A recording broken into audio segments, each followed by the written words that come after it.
가자님이 보시는 집값이 하락하는 신호들은 이런 부분들이 나타나더라. 어떤 게 있을까요? 일단은 많은 분들이 생각하시는 거는 금리인데요. 금리 인상에 대해서 두 가지를 보셔야 됩니다. 금리 인상되면 집값이 떨어진다고 생각하시는 분들 많잖아요. 근데 이 부분에 대해서 이제 금리가 오르면 무조건 집값이 떨어진다는 게 아니라 금리가 올랐을 때 현실적인 경험적인 수치가 있고 이제 실질적으로 어떻게 이루어질 것인가를 두 가지를 보셔야 돼요. 근데 금리가 우리가 이제 올랐을 때 실질적으로 집값이 함께 동반 상승한 적도 있거든요. 그래서 우리가 금리가 올랐을 때 집값은 떨어진다 라고 말을 할 수는 없습니다. 예를 들어서 노무현 전 대통령 때가 그랬거든요. 그 당시가 이제 금리 인상이 꾸준히 이제 올라가서 2006년도부터 2008년까지도 계속 올라갔는데 그 당시에 집값은 꾸준히 올라갔거든요. 뿐만이 아니라 2013년도부터 2014년도 또 2012년도부터 14년도 이 정도까지는 또 집값이 떨어질 때 금리도 떨어지는 이런 경향도 있습니다. 하지만 금리 인상해 주는 심리적인 압박은 분명히 존재합니다. 그게 뭐냐면 사람들이 금리가 올라가니까 분명히 이제 대출 이자에 대한 부담도 느끼게 되고 이제 주택 구입 부담 지수라는 게 있어요. 결국 거기서도 부담을 많이 느끼게 되고 금리 인상 자체가 굉장히 큰 이슈이기 때문에 사람들이 움츠러들게 되는 거죠. 근데 그게 경험적으로는 올랐다고 반드시 떨어지는 건 아니지만 그럼에도 불구하고 심리적인 영향은 분명히 준다고 저는 생각을 하고요. 금리는 그 정도로. 그리고 두 번째 포인트는 역시 이제 경매나 아니면 이런 면에 있어서 좀 경쟁률이 떨어지거나 낙찰가율이 내려가거나 이런 현상이 벌어지고요. 미분양이 발생되기도 하고요. 또는 이제 집값이 하락하는 신호 인간지표 같은 게 있어요. 인간지표. 인간지표? 네. 그건 뭐예요? 그러니까 사람들이 이제 막 계속 뭐 그러잖아요. 유모차 끌고 주식시장에 오르면 그때가 이제 최고점이다. 이런 말이 있잖아요. 그러니까 아무도 관심이 없어 끝까지 안 산다는 사람들이 사면 그때가 고점이다. 심리랑 비슷한 거겠네요. 그렇죠. 그러니까 네. 저 사람은 절대 안 살 것 같았던 사람이 그 사람이 집을 산다? 라고 하는 그런 이제 인간지표가 있는데 인간지표. 이게 좀 은근히 잘 맞아떨어지는 경향이 있어서 일단 약간 좀 우스갯소리 반 정도로 생각해 보셔도 괜찮을 것 같고요. 이제 아까 말씀드렸다시피 주간 상승률이 있죠. 이제 상승에서 하락으로 턴을 하면 이때 이제 하락 반전을 하는 분위기고 그걸 모르는 일부 매수자들이 높은 호가의 집을 사거든요. 그럼 그때가 매도의 최적기가 될 수 있지 않을까. 만약에 주간 상승률이 상승에서 하락으로 떨어진다라면 그걸 좀 유의미하게 봐야 되지 않을까 라고 생각을 합니다. 이런 몇 가지의 신호나 이런 분위기 같은 게 있으니까 다양하게 보셔야죠. 뭐 한두 개를 보시면 안 되겠죠. 그럼 지금 시장의 흐름은 그런 좀 징조가 조금씩 보이고 있는 시장일까요? 요거 중요하네요. 네. 네. 이 부분이 아주 중요합니다. 지금이 하락장을 논할 시기인가? 라는 거잖아요. 아까도 말씀드렸지만 저는 이제 확실하게 대세 상승 하락을 맞추는 사람은 아니지만 그럼에도 불구하고 제 생각이 있으니까 네네. 어쨌든 저의 생각인데 지금 당장 그렇게 갑작스럽게 떨어질 거라고는 생각이 전혀 들지 않고요. 책을 집필했을 때도 그렇고 지금도 마찬가지고요. 오히려 재건축 이슈가 나면서 서울 전체적으로 붐이 단기적으로나마 올라갈 수밖에 없고 6월달 이후에는 다시 상승 압력을 줄 수밖에 없기 때문에 올해는 쭉 이런 분위기가 날 수밖에 없다라고 보고요. 내년 역시도 공급 물량을 생각했을 때 역시 하방 압력을 주기는 어렵다라고 생각을 하고요. 그러면 서울은 맨날 오르냐? 그렇지는 않죠. 그럼 언제까지 오를까요? 라는 거에 대해서 저는 몇 년인지 궁금하시잖아요. 그죠? 그래서, 그걸 뭐라고 말씀드리면 좋을까라고 생각하다가, 2025년은 확실히 떨어질 확률이 높지 않을까? 2025년 이후로는 예. 2025년이 상당히 의미가 있는 해인데요. 2025년도의 첫 번째 의미는 2026년부터 3기 신도시 입주가 시작이 되거든요. 3기 신도시. 경기도지만 막대한 물량은 서울에도 반드시 영향을 미칠 거고요. 그리고 두 번째는 임대사업자 8년이 도래하는 시점입니다. 이제 여러분들 아시겠지만 2018년 3월까지 임대사업자 등록이 마무리된 후에 8년이 도래하는 시점이 2026년 초겠죠. 그러면 2025년부터 슬슬 던지는 물건들이 나올 거라는 거죠. 그죠? 2017년 파리 대책에서 나온 말이니까 8년 뒤면 2025년 8월 2일이죠. 그죠? 그럼 그때부터 영향을 준다면 그 전후부터 이미 분위기 파악이나 상황에 민감한 다주택자들은 일정 부분 던질 수가 있겠죠. 그리고 세 번째로는 한국에 거주하는 절대적인 인구수가 감소 추세에 들어섭니다.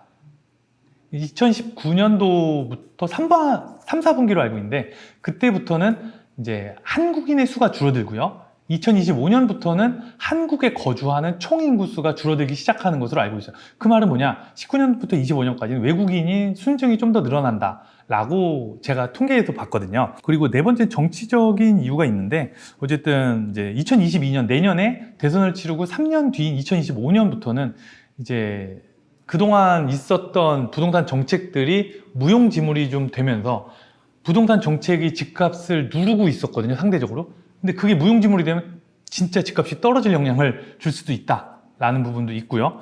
그리고 다섯 번째도 되게 중요한데 그동안 미뤄둔 재건축 물량이 현실로 환산될 수 있는 타임이 2025년입니다.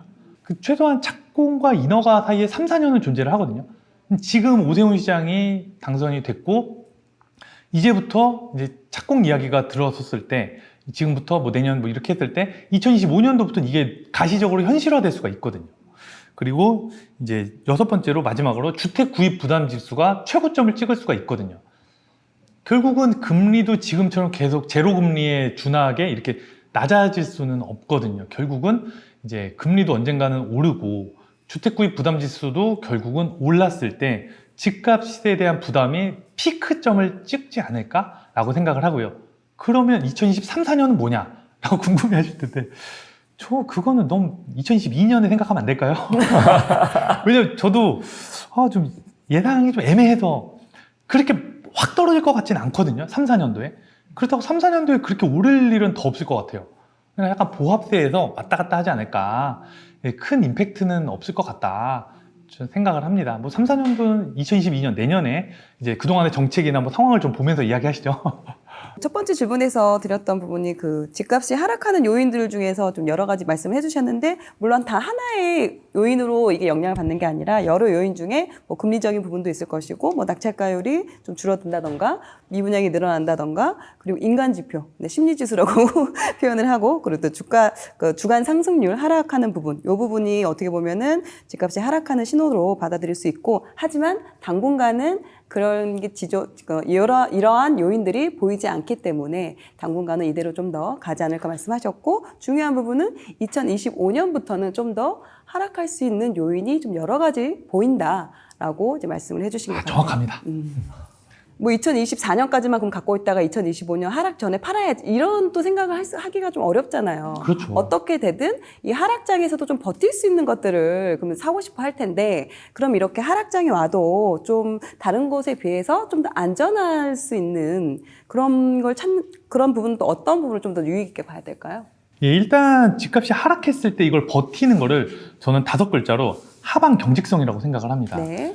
하방으로 떨어질 때 이거를 꽉 잡고 있으면 누가 이렇게 던지면 사고 그러면 집값이 안 떨어지거든요. 결국은 하방 경직성이라는 건 집값이 떨어지려고 할 때 이게 얼마나 경직된 느낌으로 콘크리트처럼 딱 받쳐주고 있으면 결국 안 떨어지니까 우리는 집값을 상승도 봐야 되지만 하락도 봐야 되고 균형적으로 봐야 되겠죠. 밸런스를. 그러면 하방 경직성을 봐야 되는데 하방 경직성은 어떻게 구성되는가, 어떤 집이 안 떨어지는가 중요하잖아요. 관심 있으시잖아요. 좀 더 말씀드리겠습니다. 예. 하방 경직성이 높은 아파트들은 첫째로 전세가율이 높죠. 전세가율이 높다. 전세가가 높게 형성되어 있다는 것은 실거주가 좋다는 거죠. 상대적으로 투자 가치가 낮다고 생각할 수도 있겠지만 전세가율이 높으면 전세가가 높잖아요. 그리고 매매가가 상대적으로 낮은 거기 때문에 전세가와 매매가의 차이가 적으면 전세 수요가 매매로 돌아설 수가 있거든요. 그러니까 매매가가 떨어질 것 같으면 전세자가 매매로 돌아설 수가 있어요. 그래서 전세가율이 높은 아파트들은 이제 하방 경직성이 높고요. 두 번째로는 이제 최근 상승률입니다. 집값이 이렇게 막 엄청 드라마틱하게 쫙 올랐을 때 그때 이제 이렇게 높은 고점에 산 사람들이 팔까요? 라고 생각할 수가 있는데 자기도 손해받고 안 팔잖아. 근데 그게 아니라 이 지점에 산 사람들이 아니라 이 지점에 샀던 사람들은 팔 타이밍을 재고 있었는데 집값이 이렇게 올랐어? 그럼 이거보다 조금 떨어져도 팔거든요. 그래서 결국은 최근 상승률이 높았다면 그러면 그런 집은 하방 경직성이 바람 앞에 등불이다. 예를 들어서 광주 봉선동의 어떤 아파트는 막 뭐 5억대의 거래가 되던 데가 갑자기 11억까지 바바바바박 쳐서 이거 여기에 엄청난 일이 있나 보다 하고 막 11억까지 팍 했을 때 이제 호가 막 난리 나고 그랬을 거 아니에요. 그럼 거기서 막 그걸 사면 좋을까요? 제가 광주에 살고 있어서 그 현장에 있었습니다. 광주 고수가 앞에 계시는구나. 어쨌든 근데 그 봉선동의 한 아파트도 결국은 그 고점에서는 몇 억씩 떨어진 가격에 되고 결국 그게 상당히 오랫동안 지속이 됐거든요. 그래서 하방 경직성을 잘 우리가 생각을 한다면 최근 상승률이 너무 높은 곳은 좀 피해가고 최근에 좀 덜 올랐으면서 저평가지 중심으로 접근하면 되지 않을까? 라고 생각을 하고요. 세 번째는 꾸준한 수요입니다. 수요가 계속 발생을 한다면 그 집은 집값이 떨어지지 않겠죠. 수요를 이제 생각하는 두 가지 요인은 첫째는 직주근접, 두 번째는 학군인데요. 3대 업무지구 아시죠? 네. GBD, YBD, CBD, 강남, 여의도, 광화문 3대 업무지구에서 얼마나 가까운가? 자차 또는 지하철로 얼마나 가까운가? 자차로 30분 이내, 지하철로 1시간까지는 이내는 도착을 해야 되고 그리고 이게 좀 더 가까울수록 수요가 더 좋겠죠. 그리고 학군지 같은 경우는 비교적 교통이 조금 부족해도 학군을 선호하는 부모의 입장에서 어쩔 수 없이 학군을 선택하기 때문에 그래서 집값이 잘 안 떨어지거든요. 그래서 이렇게 하방 경직성을 형성하는 세 가지 요소들을 간단히 소개해 드렸습니다. 근데 진짜 중요하게 봐야 될 부분인 것 같아요. 전세가율이라든지 집값 상승률이라든지 그리고 직주근접 학군까지 본다면 조금 더 좋은 선택을 할 수가 있을 것 같고 그리고 집값 상승률이 제가 봉선동에 관련해가지고 예전에 글도 쓴 게 있는데 정말 드라마틱하게 좀 올라가더라고요. 근데 마지막에 결국 고점을 잡은 사람이 쉽게 잠을 들지를 못할 것 같은 느낌이 많이 들었어요. 그렇죠. 그래서 사람들이 볼 때 이걸 비교를 말씀하셨듯이 비교를 하면서 봐야 되는데 그게 아니었을 때는 실제로 내가 정말 고점을 잡을 수 있다는 걸 꼭 기억을 해주셔야 될 것 같습니다. 근데 그렇게 볼 때 그 지표 하나가 전 전세가율이라고 생각이 되거든요. 이렇게 수요가 많다는 거는 그만큼 살고 싶어 하는 사람들이 많은 거고 학군이 좋거나 아니면 직주근접인 곳도 살고 싶어 하는 수요들이 많기 때문에 그런 게 바로 전세가율로서 반영이 된다고 생각을 하고 있어요. 예, 맞습니다. 동의합니다. 두 분께서 내 말씀을 잘 해주셨고요. 그렇다면 이제 어떻게 보면 요즘 같은 경우는 1주택자여도 아예 그러니까 집을 매수하기 전부터 세금에 대해서 모르면 안 되는 상황들이 돼버렸어요. 지금은. 그렇다면 만약에 이제 초보자라면 최소 집을 살 때 요것만큼은 그래도 세금에 대해서 좀 알아야 된다라고 하면 어떤 게 있을까요? 일단은 세금이 너무 다양해서 저도 굉장히 모르고요. 부동산 상담을 요청하셔도 세금 문제는 요청하지 말라고 제가 얘기할 정도로 왜냐면 각자 처한 상황들이 되게 다르다 보니까. 그렇죠. 벌써 25번 정도가 대책이 나왔는데 이걸 다 아는 사람들이 얼마나 될까요? 심지어 양포세무사라는 말이 있어요. 네. 양도세는 나는 못해 하는 세무사, 세법의 달인들도 못하겠다라고 손 놓고 있는 판국에 우리가 그걸 다 할 필요는 없고요. 우리도 핀셋으로 알면 돼요. 나한테 우리한- 맞는 상황. 그렇죠. 필요한 겁니다. 결국 우리가 거시경제를 거시경제를 알아야 하지만 그걸 다 알지 못해도 나한테 필요한 것만 알면 되듯이 세금 문제도 그걸 다 알 필요가 없고 나한테 필요한 세금 문제만 알면 되는 거죠. 그랬을 때 반드시 알아야 되는 하나라면 이제 1가구 2주택 양도세 비과세 조건이죠. 그것만큼은 놓쳐선 절대 안 됩니다. 1가구 2주택 양도세 문제가 이제 결국은 확정 수익을 늘리는 거잖아요. 내가 양도세 비과세 조건을 갖췄다는 거는 시세 차익, 양도 차익이 나도 이거를 세금을 내지 않고 할 수 있다는 것이기 때문에 결국은 1가구 2주택 양도세 비과세 조건을 반드시 아셔야 되고 여기서 나오는 게 8.2 대책, 2017년도 8.2 대책과 2018년도 9.13 대책 그리고 2020년도 1216 대책 이 세 가지를 반드시 아셔야 한다라고 생각을 합니다. 그래서 이제 원래는 1가구 2주택이 산 다음에 1년 첫 A집을 사고 1년 이내에 B집을 사면 안 되고 1년 이후에 B집을 사고 3년 이상을 동시 보유하지 않고 2년 동안 자기 집을 보유한 상태에서 팔면 됐었거든요. 근데 이게 많이 바뀌었죠. 8.2 대책으로 실거주가 생기고 9.13 대책으로 동시 보유 기간이 2년으로 축소되고 116 대책, 1년 이내 전입 조건 이런 게 생겼죠. 그죠? 그래서 이런 부분들이 있기 때문에 반드시 1가구 2주택에 대한 비과세 조건을 아셔야 되고 9억 미만은 이제 다 이제 양도세가 안 나오니까 이런 부분을 반드시 아셔야 한다. 1가구 2주택 비과세. 예, 그렇게 생각합니다. 어떻게 보면 다주택자인 분들 같은 경우는 본인들이 알아서 그만큼 세금적인 부분은 알아서 공부를 많이 하세요. 근데 이제 오히려 무주택자이거나 1주택인 분들 같은 경우는 1주택이니까 괜찮지 않을까라고 오히려 이제 관심을 못 갖는 분들이 많은데 그런 분들조차도 이제는 뭐 어쨌든 1주택을 가지고 있더라도 뭐 다음 걸로 갈아타기나 평형이나 이런 걸 넓어서 갈 수 있기 때문에 그럴 때 좀 더 유의해서 봐야 되는 부분이 꼭 있으니까 그 부분을 좀 정확하게 체크해야 된다라고 말씀을 네, 해주신 그 것 약간 좀 같습니다. 첨언을 좀 드리고 싶은데 이제 우리가 취득세를 생각할 때 공시가 1억 밑은 취득세가 아직도 저렴하잖아요. 1% 정도. 근데 이제 그거 취득세만 생각하고 그걸 덜컥 이렇게 막 사면 안 돼요. 왜냐면 우리가 비과세 조건을 갖추기 위해서 실거주 조건을 막 채우고 있잖아요. 근데 이제 그 취득세 1%를 생각해서 아무거나 하나 샀다고 해서 그거 하나 때문에 그것 때문에 내 실거주 기간이 깨질 수도 있고 그거 하나 때문에 내가 현재 비과세 조건을 가지고 있는 게 무효가 될 수도 있어요. 그렇기 때문에 우리가 투자를 봤을 때 반드시 1가구 2주택에 대해서 걸리지 않게끔 해야 돼요. 1주택자라면. 그래서 반드시 그거를 아셔야 한다라는 말씀을 드리고 싶습니다. 네, 한 5천만 원 정도 있는데 이 정도 금액으로 혹시 투자할 수 있는 지역이나 이런 게 있나라고 물어보시면 어떻게 답변을 해주시나요? 되게 상당히 많이 물어보실 것 같은데. 예, 그렇게 되기도 하고요. 사실 제 잡담을 조금만 하면 제 친한 친구 놈이 하나 있는데 항상 돈이 없어서 투자를 못 한다는 말을 달고 사는 거예요. 그래서 그래, 그럼 내가 한번 투자금 좀 적은 걸로 한번 찾아볼게 라고 해서 투자금 5천만 원 미만으로 할 수 있는 투자처를 한 10군데 정도를 찾아서 2월 15일 정도에 이제 카페에 글을 올렸었어요. 서울에서 찾으신 건가요? 아니요. 경기도? 경기도가 좀 많고요. 네. 그리고 아무래도 이제 지방 그렇죠. 포함해서 그래도 그때 컨셉은 뭐냐면 어떻게 보면 이제 그 친구를 이제 생각하고 글을 쓰긴 했지만 쓰다 보니까 그래도 웬만하면 다른 조건도 좀 갖췄으면 좋겠다라고 생각을 해서 어지간하면 읍면 소재에 있거나 아니면 지방에 있어서 이제 3억 미만에 해당하는 곳, 시가 3억 이하, 3억이 안 돼서 이제 다주택자분들도 세테크로 적용할 수 있는 거 중심으로 제가 찾아봤거든요. 찾아봤는데 거기서도 지금 2월 15일 날 봤던 그 집이 지금 상당히 상승률이 높게 된 경우도 꽤 많아요. 그래서 예를 들면 1월에 1억 6,500이 신고가인 곳이 지금 2억 원을 찍었거든요. 상승률로는 21%예요. 그럼 2달 만에 21%예요. 그럼 꽤 큰 거 아닌가요? 우리가 상승액만 보는 게 아니라 어떻게 보면 상승률이 중요하잖아요. 3,500만 원도 5천 투자해서 3,500이면 괜찮다고 보고요. 그리고 이거 말고 다른 단지는 1월 신고가가 2억인데 현재는 2억 3,900이다. 그럼 이런 것도 한 20% 정도는 올랐고요. 근데 현재는 그 단지는 매물 다 들어가고 저층밖에는 없거든요. 근데 이런 단지들을 우리가 생각해 봤을 때 꼭 5천만 원으로 서울은 좀 힘들죠. 서울은 그렇죠. 빌라는 있어요. 그러니까 빌라를 할 때는 또 이제 신축으로 갔으면 또 좋겠어요.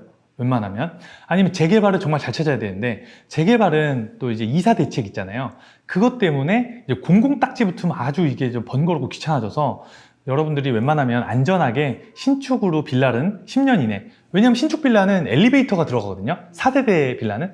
그래서 빌라를 산다면 신축으로 가시고 아니라면 5천만 원이라면 이제 지방의 아파트, 대단지 중심으로 가셨으면 좋겠다 말씀을 드리고요. 지하철에도 지방에도 지하철이 있죠. 그죠? 그렇기 때문에 가급적이면 지하철 역세권이라든지 단지 규모 또는 학군 또는 호재 이런 거를 잘 판별하시면 지방에도 충분히 5천만 원 미만으로 많은 단지들이 있다라고 생각을 합니다. 지역을 서울 이렇게 지역을 한정해 두면은 그 5천만 원이나 그 소액으로 투자할 게 없지만 좀 지역을 확대해서 지방까지 본다면은 충분히 그 돈으로도 투자할 수 있는 지역들이 많이 있다라고 생각하면 될까요? 예를 들면 제가 쓴 글에는 이제 파주, 여주, 일산, 오산, 시흥, 충남, 인천, 춘천, 경남 뭐 이렇게 아주 다양한 지역을 찾았거든요. 경기권에도 많이 있네요. 근데 경기도 많죠. 근데 일단 기본적으로 저한테 투자 가치를 물어보시는 분들이 많았고 그분들 중심으로 분석을 한 거예요. 그러니까 투자 요청이 많다는 거는 이미 관심 있는 분들이 많다는 거기 때문에 이런 걸 한번 찾아보자 해서 찾아본 거고 거기서 이제 탈락된 분들이 굉장히 많죠. 그러니까 저한테 얘기하신 게 수백 단지가 되는데 그 중에서 최종적으로 선택된 단지들이죠. 어떻게 보면. 근데 이런 걸 하나씩 다 보면서 이제 지방도 분명히 좋은 훈풍이 불거든요. 아까도 말씀드렸지만 지방에 힘이 있거든요. 서울과 사이클이 좀 달라요. 그래서 지방도 잘 찾으면 되니까 서울에 살더라도 필요하면 지방집을 살 수가 있고요. 그런데 지방은 무턱대고 아무거나 사면 안 되기 때문에 꼼꼼히 공부를 해야 되되 서울은 아무거나 사도 되니까 공부량이 좀 적으면 서울, 공부량이 좀 되면 입지의 힘이 네. 그만큼 세니까. 그렇죠. 결국 서울은 장기적으로 보면 무조건 우상향이니까 그 얘기를 계속 드리고 있습니다. 네. 그리고 책에서 보니까 그 단지를 비교를 할 때 호재에 대한 부분의 가중치를 좀 크게 주셨더라고요. 그럼 지방도 그렇고 이렇게 수도권도 그렇고 호재에 대해서는 어떤 식으로 좀 접근을 해야 좀 좋을까요? 예, 일단 호재라는 게 어떻게 보면 제일 중요한 이슈죠. 그래서 호재는 입지를 바꿀 수 있는 거거든요. 입지 자체가 완전 바뀔 수가 있어요. 호재 하나로. 그래서 우리는 호재를 잘 봐야 되는데 호재는 여러 가지 호재가 있어요. 근데 우리가 알아야 되는 게 입지 대비 저평가지가 있고 일시적 저평가지가 있어요. 어떻게 보면. 그래서 호재가 딱 터졌을 때 호재가 시세로 반영되지 않은 그런 경우가 있어요. 특정 단지는 재건축이 안 된다고 알려져 있지만 알고 보니까 재건축이 되거든요. 그럼 그런 걸 우리가 파악했을 때 실제로 시세는 많이 안 올랐다? 뉴스가 터졌는데 몇 달 동안 안 올랐다? 그럼 이게 맞는 뉴스인지 틀린 뉴스인지를 보고 만약에 맞는 뉴스면 그냥 빨리 들어가야죠. 그죠? 빨리빨리 미리 들어가서 선취매를 하면 좋아요. 근데 만약 팩트 체크를 했더니 이건 뉴스가 아니었다. 그럼 빨리 버리면 되고. 그래서 우리가 일시적 저평가지나 이런 거를 찾을 때 호재가 반영 직전 됐을 때 그걸 보는 게 상당히 유의미하다고 보고요. 호재는 이제 입지 대비 저평가지가 있잖아요. 입지 대비 저평가지는 이 정도 입지라면 이 정도의 가격은 있어야 되는데 하는 절대치거든요. 근데 그거는 정말 부동산의 고수가 아니라면 그렇게 접근하진 않으셨으면 좋겠어요. 만약에 부동산에 대해서 정말 꾸준한 학습과 철학과 이런 게 바탕이 돼 있다면 그렇게 생각할 수도 있지만 아직 초보시라면 그런 생각은 하지 마시고 이게 일시적으로 저평가인가 지금 당장 오를 확률이 높은가 이런 걸 중심으로 보시는 게 합리적이고 현명하지 않을까요? 내 재산은 소중하잖아요. 그죠? 그러니까 내가 엄청난 고수인 것처럼 생각하지 마시고 나는 아직도 배워야 한다 이런 마음으로 접근하시면 좋을 것 같습니다. 그럼 어떻게 또 가즈아님만의 그런 투자를 할 때, 부동산 투자를 할 때 그런 본인만이 지키는 그런 뭐 철칙이나 이런 원칙들이 있을 것 같아요. 두 가지인데요. 계속 말씀을 드리지만 첫 번째는 저평가지, 두 번째는 급매물. 저평가 급매물을 잡으면 경제 위기가 와도 집값이 오른다라고 저는 생각을 해요. 특히 저평가 급매물 2급지는 이제 명일동에 있는 모 아파트는 경제 위기 때 오히려 막 10% 넘게 올랐거든요. 2007년도 하반기부터 2013년 상반기까지 막 그래요. 근데 그런 걸 생각해 보면 우리가 대대 상승 하락에다만 메우지 말고 계속 말씀드리지만 결국은 저평가지가 어디인가, 여기가 이제 인근 단지에 비해서 시세 상승이 얼마나 되었는가 이런 것도 많이 보셔야 되고, 그리고 이제 급매물을 위해서 내가 가고 싶은 단지를 픽스 시키지 말고 아까 이야기 드린 것처럼 여러 군데를 두루두루 살펴서 우리가 이제 다양한 곳을 선택지로 넓혀야 한다. 시야를 넓혀라 라는 말씀을 드리고 싶습니다. 그게 부동산 철칙이고요. 그리고 판단력과 실행력 이 두 가지까지 갖춘다면 뭐 게임 셋이죠. 혹시 급매물을 좀 잡는 노하우 같은 게 있을까요? 부동산에서 뭐 어떻게 한다든지 아니면 트래킹을 어떻게 한다든지 이런 게 좀 있을까요? 일단 저는 지금도 급매물을 찾으라 그러면 웬만하면 30분 안에 찾아요. 그러니까 이제 나중에 제가 부동산 컨설팅을 좀 해볼까. 부동산 제가 한 5천 정도 싸게 사주고 한 몇백만 원, 한 2, 300만 원 받고 막 그래도 뭐 좋아할 것 같은데? 네, 메리트 있는데요. 좋아하실 것 같은데? 근데 그 찾는 게 전화를 통해서 전화 임장이나 이런 부분으로 찾는 그러니까 두 건가요? 가지가 있겠죠. 결국은 인터넷으로 찾거나 아니면 오프라인에서 찾는 게 있는데 뭐 오프라인에서 인맥으로 찾는 거는 한계가 있어요. 왜냐하면 지역을 정해놓지 않으면 나는 정해져 있고 내 몸은 하나인데 지역은 여러 개가 있으니까 결국은 온라인으로 찾는 게 최선이죠. 그랬을 때 이제 네이버 부동산이 제일 낫긴 하죠. 네이버 부동산에서 이제 여러 가지 조건을 만족시키는 거, 뭐 500세대 그리고 지하철 얼마나 가까운가 이런 거를 보고서 이제 최근 연식이나 상승률 같은 거를 보고 이제 최근 호가와 실거래가를 보고서 이게 급매물인지 아닌지를 보기 위해서는 이제 해당 단지가 얼마나 높은 평가인가 낮은 평가인가를 볼 수 있는 경험치도 중요하겠죠. 한두 번 본다고 이게 저평가인지를 알 수는 없잖아요. 그러니까 이거 많이 봐야 돼요. 그리고 수학 문제도 많이 풀어본 사람들이 더 잘 풀고 밥도 많이 음식도 먹어본 사람들이 더 먹는다고. 결국은 경험치가 중요하다고 생각을 합니다. 왜냐면 기본적으로 그 지역에 대한 입지나 가격에 대해서 알고 있어야지만이 지금 나온 가격이 급매인지 아닌지를 확인할 수가 있으니까 그렇죠. 그런 부분에 대해서 미리 사전에 그런 부분이 인지하고 있기 때문에 오히려 급매물을 좀 잘 잡을 수 있다라고 네, 말씀하신 맞습니다. 것 같네요. 일부에서 잠깐 말씀하셨는데 2025년 정도 되면은 좀 서울 부동산에서 좀 변곡점이 생길 수 있다라는 이제 말씀을 좀 어느 정도 해주셨어요. 그럼에도 불구하고 서울의 그 부동산 진입을 포기하면 안 되는 거겠죠? 그렇죠. 계속 유의를 근데 해야 계속 되는 말씀드리지만 네, 서울 아파트 한 채는 가져가야 되는데 결국 슈퍼스타 도시예요. 서울은 경제력만 따지면 전 세계에서 최상위권이거든요. 그러면 결국 이제 서울에 사는 인구가 이제 958만 명 정도 되는 걸로 알고 있고 경기도에 사는 인구가 이제 1,300만 명 좀 넘는 것으로 알고 있거든요. 그런데 이제 경기도 인구가 제가 알기로는 서울 인구의 40% 이상 많아요. 그런데 우리는 경기도보다 서울을 생각해야 되는 거는 서울에서 살고 싶은 인구가 때로는 경기도를 빌려는 경우도 있기 때문이에요. 경기도 자체가 좋아서 사시는 경우도 많겠지만 그게 아니라 진짜 다수는 그렇죠. 상당 부분은 서울 아파트를 이제 사지 못해서 또는 서울 아파트 가격이 올라서 어쩔 수 없이 밀려나는 경우도 상당 부분 존재를 하거든요. 근데 그런 걸 우리가 생각을 해 본다면 결국은 이제 서울 아파트 한 채는 꼭 가져가셔라. 아까 말씀드렸잖아요. 그 지방 아파트는 잘 살펴봐야 되지만 서울은 그럴 필요가 없다. 네, 최소한의 조건만 갖추면 된다. 라고 생각합니다. 어떻게 보면 지금은 뭐 사정상 아니면 금액상 뭐 경기도에 살고 있지만 그래도 추후에 계속 서울을 관심 있게 지켜보면은 말씀하신 그런 변곡점 2025년 그때 보면 좀 기회가 생길 수 있으니까 그때 닥쳐서 하려면 또 살 수가 없으니까 오히려 지금부터 좀 더 미리 좀 준비를 하면 그때 당시에 오히려 좀 좋은 판단을 할 수 있지 않을까 라고 말씀을 좀 해주시는 부분인 것 같고요. 너무 많이 이제 오른 집값 때문에 내 집 마련에 대해서 좀 힘들어 하시거나 어떻게 보면 또 좀 포기하시고 계시는 분들도 상당히 좀 많이 있으실 것 같은데 그런 분들께 좀 해주고 싶으신 말씀이 있다면 어떤 게 있을까요? 네, 일단은 이제 우리가 주먹을 꽉 쥐고 있으면 우리가 가진 거를 놓치지 않을 수 있어요. 그런데 주먹을 꽉 쥐고 있으면 물건을 새로 잡을 수가 없어요. 그렇죠. 우리는 결국은 투자를 하기 싫어도 할 수밖에 없는 상황에 놓여 있는 거예요. 그렇다면 한 번쯤은 작은 투자라도 한번 해보시길 바랍니다.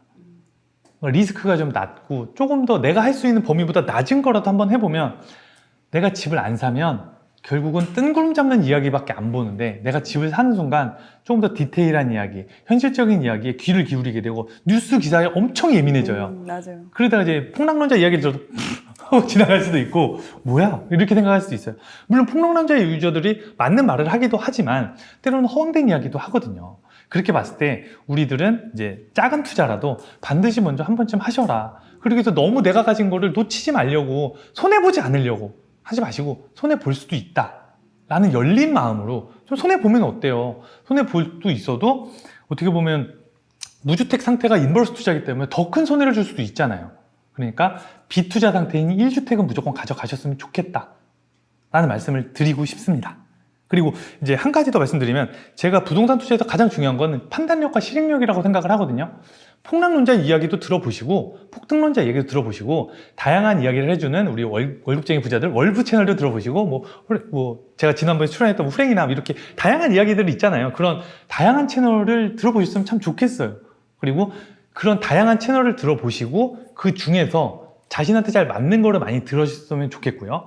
뿐만이 아니라 나한테 잘 안 맞더라도 또는 이게 설득력이 있다면 팩트 체크 반드시 하시고요. 그랬으면 좋겠습니다. 부동산 공부를 처음 시작해 보려고 하시는 분들도 있을 텐데 그럼 그런 분들한테 좀 해줄 수 있는 공부 방법이나 이런 게 좀 있을까요? 일단 제가 네. 뭐 스스로 부동산 고수라고 말해본 적은 단 한 번도 없지만 많은 분들이 이제 얘기를 해주시니까 또 저 나름대로 무언가 이제 결론을 드리고 싶고 네. 그래서 말씀을 드리는데 공부를 하기 위해서 일단 책을 보는 게 있겠지만 양서를 보는 게 너무 좋긴 하죠. 왜냐면 책을 본다는 거는 그 사람이 할 수 있는 모든 지적 기능을 최대한 집약해서 내는 거예요. 제가 이 책 한 권을 내기 위해서 이제 이 책 한 권을 만들기 위해서 얼마나 많은 고심참담과 스트레스 받아가면서 표현 하나 틀리지 않게 하려고 조금이라도 정확하게 하려고 내 말이 설득력 있게 하려고 다양한 수치를 제공하기 위해서 정말 1쇄, 2쇄, 3쇄, 4쇄, 5쇄를 넘어가면서 이렇게 했거든요. 저뿐만이 아니라 많은 저자들이 그래요. 정말 여기에 내 혼을 갈았다 이런 분들도 있고 결국 책이라는 거는 그 사람이 할 수 있는 모든 지성을 다 활용한 거고요. 책을 한번 보시면 좋다 뿐만이 아니라 책을 볼 시간이 안 된다거나, 그럼 이북도 있겠지만 그게 아니라도 이제 인터넷 글 있잖아요. 각종 뭐 카페, 뭐 우리나라 뭐 대표 부동산 카페인 뭐 월급쟁이 부자들 카페들이나 아니면 뭐 부동산 스터디 카페나 뭐 이렇게 다양한 글들도 있겠고요. 유튜버들도 다양하게 있으니까 다양한 시각으로 좀 열린 마음으로 다 읽어보시고 여기랑 저기랑 다르네? 그러면 팩트 체크를 하시면 되는 거예요. 여기랑 저기랑 다르니까 쟨 틀렸어가 아니라 그분이 틀릴 수가 있는 거예요. 사람은 누구나 틀릴 수 있다는 걸 생각하셔야 되고, 다만 그 어떤 사람도 절대 이길 수 없는 게 있습니다. 그게 뭘까요? 집단지성. 많은 사람들이 공동적으로 생각하는 부분이 있다면 그게 맞을 확률이 높겠죠. 그래서 저는 글을 쓸 때도 내 말이 틀린지 맞는지를 한 번쯤은 다시 팩트 체크를 하고 올리거든요. 그래도 틀릴 수가 있겠지만, 제 책에도 혹시라도 틀릴 수 있겠지만 혹시라도 틀릴까봐 엄청나게 확인을 해보거든요. 그래서 여러분들도 반드시 집단지성을 생각해 보셔서, 많은 사람들이 생각한다면 그거 맞을 확률이 높겠다 이렇게 생각하실 수도 있겠죠. 그죠? 그러니까 다양한 이야기를 많이들 접해보시라 라고 말씀드리고 싶습니다.